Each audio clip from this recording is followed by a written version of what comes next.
श्रीमद्भागवत महापुराण भक्ति का प्रतिपादन करने वाला ग्रंथ। सर्वप्रथम इस ग्रंथ के प्रारंभ में वेदव्यास जी ने सत्य स्वरूप परमात्मा का ध्यान किया। सत्यम परम धीमहि। वो परम सत्य भगवान कौन है? नाम नहीं लिया, कह सकते थे कृष्ण, राम, नरसिंह, लेकिन भगवान का कोई नाम नहीं लिया वेदव्यास जी ने। मंगलाचरण में लक्षण तो बताया लेकिन कोई नाम स्मरण नहीं किया। व्यास जी कहते हैं वे भगवान कौन? बोले जन्माद्यस्य यतः, जिससे ये संपूर्ण संसार उत्पन्न होता है और जिसके द्वारा पालित होता है और अंत में जिनमें लय को प्राप्त हो जाता है, वे भगवान।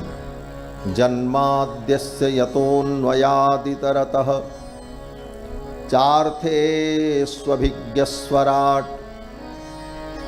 और उसकी विशेषता क्या है? बोले अभिज्ञ, वो सब कुछ जानता है, वो सर्वज्ञ है। स्वराट, स्वयमेव राजते इति स्वराट, जो अपनी सत्ता से सत्तावान है, जिसको किसी के सत्ता की अपेक्षा नहीं। परमात्मा का ये लक्षण है। हमारी आपकी जो सत्ता है इसमें बहुत सारी अपेक्षाएं होती हैं। आपकी बड़ी सत्ता है लेकिन खुले मैदान में नहीं रह सकते, घर का आश्रय लेना पड़ेगा। आप बड़े अच्छे हैं लेकिन बिना खाए भूख की निवृत्ति नहीं होगी। खाएंगे तब शरीर में ऊर्जा आएगी, नहीं तो पड़े रहेंगे। हम पराधीन हैं। और परमात्मा बोले वो स्वराट है, स्वयमेव राजते इति स्वराट, उसे किसी वस्तु की कोई अपेक्षा नहीं है। हम आप एक कोठरी भी बनावें, एक कब्रा भी बनावें तो जमीन चाहिए, ईंटा चाहिए, पत्थर चाहिए, मट्टी चाहिए। वो भी हम अपने से नहीं कर सकते। बनाया सब कुछ मिले तो हम बना लेते हैं। जमीन हम नहीं बनाते, मिट्टी हम नहीं बनाते, पानी हम नहीं बनाते, लेकिन इन वस्तुओं को लेकर के जोड़ करके कुछ बना लेते हैं तो कहते हैं हमने किया। और भगवान बोले भगवान ये संपूर्ण सृष्टि करते हैं, किसी से उन्हें किसी वस्तु की अपेक्षा नहीं होती। गोस्वामी जी महाराज कहते हैं जे ही सृष्टि उपाई त्रिविध बनाई, संग सहाय न दूजा। ये वेदांत है महाराज।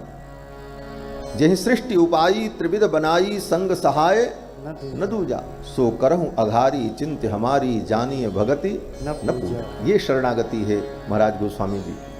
तो संपूर्ण सृष्टि को जो अपने संकल्प मात्र से उत्पन्न करते हैं, उनका संकल्प ही सब कुछ करने में समर्थ है। ऐसे भगवान स्वराट हैं। तेने ब्रह्म हृदय आदि कवये, जो सृष्टि के प्रारंभ में अपने संकल्प मात्र से ब्रह्मा के हृदय में चारों वेदों का ज्ञान प्रकट कर देते, अर्थात उनके अंदर अनंत ज्ञान भी है। वेद जो ज्ञान राशि है, अनंताह वै वेदाह, वेद भी अनंत है। क्यों? बोले वेद क्या है? परमात्मा का जो ज्ञान है, परमात्मा के अंदर जो नित्य ज्ञान है, धर्मभूत ज्ञान, वही तो वेद है। और वह वेद अनंत है। तो भगवान उस अनंत ज्ञान को अपने संकल्प मात्र से ब्रह्मा के हृदय में प्रकट कर देते हैं। कोई भी कार्य करने के लिए एक तो सबसे पहले वस्तु होती है ज्ञान और दूसरा क्रिया, तब कोई कार्य होता है। आपको भोजन बनाना है तो पहले ये ज्ञान हो कि भोजन में क्या क्या होता है और किन किन वस्तुओं से भोजन बनता है, पहले ज्ञान उसका हो। लेकिन केवल ज्ञान से काम नहीं चलेगा, कुछ करोगे तब भोजन बनेगा, अपने से नहीं बन जाएगा। आपको ज्ञान है भोजन का कि पात्र में चावल डाल दो, इतना पानी डाल दो, फिर उसको उठा करके चूल्हे पर रख दो, इतनी देर तक उसे पकाओ तो बन जाएगा। ये ज्ञान तो है। चावल क्या है, पानी क्या है, पात्र क्या है, इसका भी ज्ञान है। लेकिन वह वस्तु तब निर्मित होगी जब वो क्रिया रूप में परिणत होगी। तो ज्ञान और फिर ज्ञान के अनुकूल क्रिया, तब किसी कार्य का संपादन दुनिया में होता है। तो भगवान के द्वारा ये संपूर्ण सृष्टि की जो उत्पत्ति होती है, तो भगवान के अंदर संपूर्ण सृष्टि का पहले ज्ञान विद्यमान हो, क्या क्या बनाना है, कैसे से कैसे बनाना है और कौन कौन वस्तुएं कैसे बनेंगी, और फिर उसके लिए भगवान क्रियाशील होते हैं, उसका संकल्प करते हैं, फिर ये संपूर्ण चराचर सृष्टि बन करके प्रकट हो जाती है। तो भगवान ब्रह्मा के हृदय में अनंत ज्ञान अपने संकल्प मात्र से प्रेषित कर देते हैं।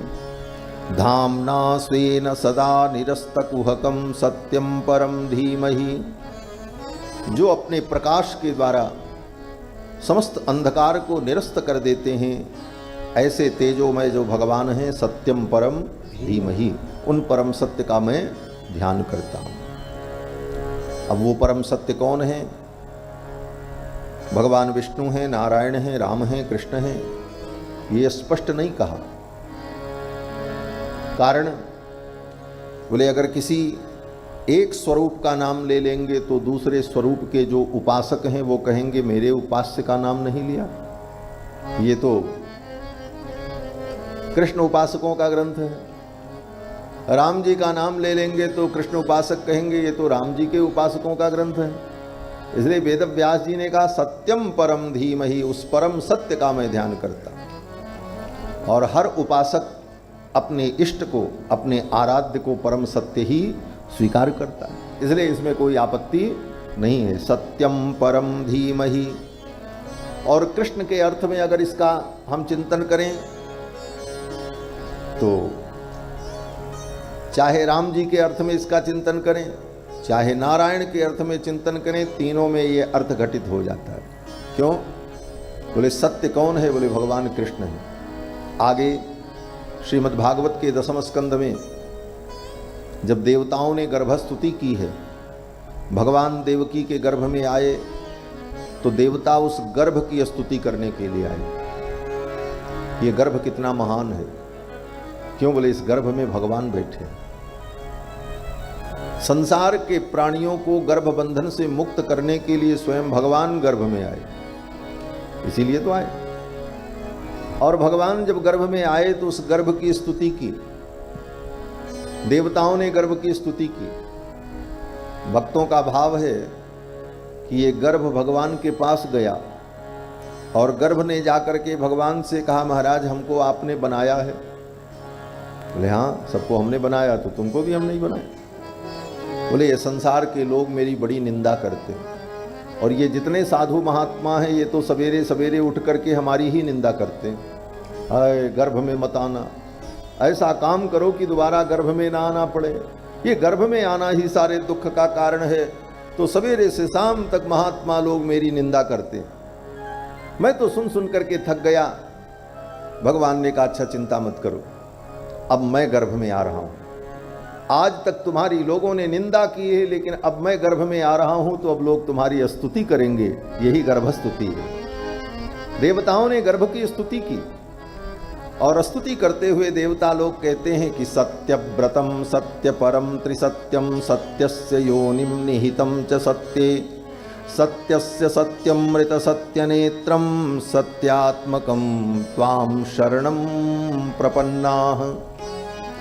गर्भ की जब स्तुति करते हैं तो देवता लोग भगवान श्री कृष्ण को संबोधित करके कहते हैं सत्यव्रतम, आप सत्यव्रत हैं। परम त्रिसत्यम, तीनों काल में आप परम सत्य हैं। सत्यस्य योनिम, आप सत्य की योनि हैं। निहितम च सत्ये, सत्य में ही आपकी प्रतिष्ठा है।